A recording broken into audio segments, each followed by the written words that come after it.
بہرحال جب یہ دونوں صحابہ جنگ کے اندر پہنچتے ہیں تو خالد بن ولید اس لیٹر کو پڑھتے ہیں جو فاروق اعظم نے لیٹر لکھا ہے۔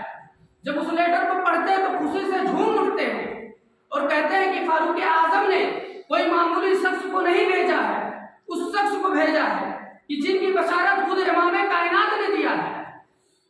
اور حدیث میں آتا ہے کہ اس قدر جنگ لڑے صحابہ اکرام کہ 70,000 لاشوں کو دشمن میدان چھوڑ کر بھاگ گئے۔ صحابہ اکرام کے اندر جذبہ جہاد تھا۔ اللہ رب العالمین نے ان کی دعا کس قدر سنی کہ 70,000 لاشوں کو چھوڑ کر دشمن بھاگ گئے، کیونکہ ان کے اندر ایمان کی طاقت تھی۔ آج ہم مسلمان اربوں خربوں کے تعداد میں ہیں، پھر بھی مسلمان جوتے کھا رہے ہیں۔ اس کی وجہ کیا ہے؟